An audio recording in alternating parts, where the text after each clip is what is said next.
Anginibingelele maqhawe namaqhawekazi, igama nguSithabiso Ngakunene, uhlelo iphusha qhawe.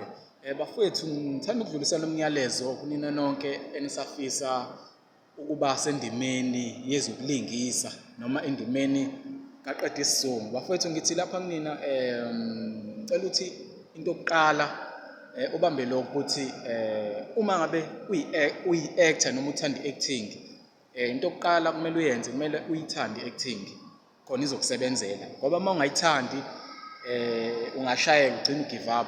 Enye into engizocela ukuthi niyibambe bafowethu ile yokuthi ungajahi imali uma ngabe uthola i-platform. Zama ukuthi uqale ulwele i-profile yakho ukuthi ikhule, and then emva kwalokho-ke imali izobe isikulandela yona-ke. Yilokho bengicela ukuthi ukubambe, zama ukuthi ulwele ukuthi uphushe i-profile yakho, ukwazi ukuthi abantu beku-recognize, so that-ke nemali izobe isikulandela-ke lapho. Kodwa cela ukuthi uyithande i-acting ngoba ziningi izinto ezenzakalayo bafowethu engagcina zenza ukuthi ugive up, yabo uphelelwa amandla. Kodwa mina ngizokukhuthaza ukuthi no mfethu ungagive up, ngoba into uma ngabe uyithanda noma ingathatha isikhathi singakanani ukuthi yenzeke, kodwa uma uyithanda uba nesineke sayo, ukuthi noma kufika mfethu izinto ezizokushaya ezokukhahlameza, kodwa uba nothando, uqhubeke ungagive up ku-acting. Bafowethu, yilokho umyalezo bengifisa ukudlulisa kunina bafowethu.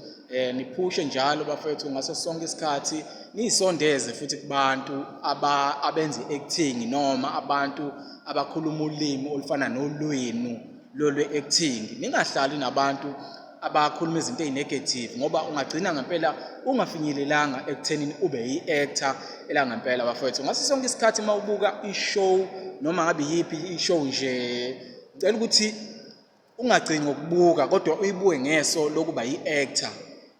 Onke ama-character uzama ukuwa-practice uma usekhaya ukuthi yiphi i-character mhlawumbe engafisa ukudlala yona, ngoba into eyenzakalayo bafowethu uma ngabe uyi-actor kumele ngaso sonke isikhathi uhlezi u-ready.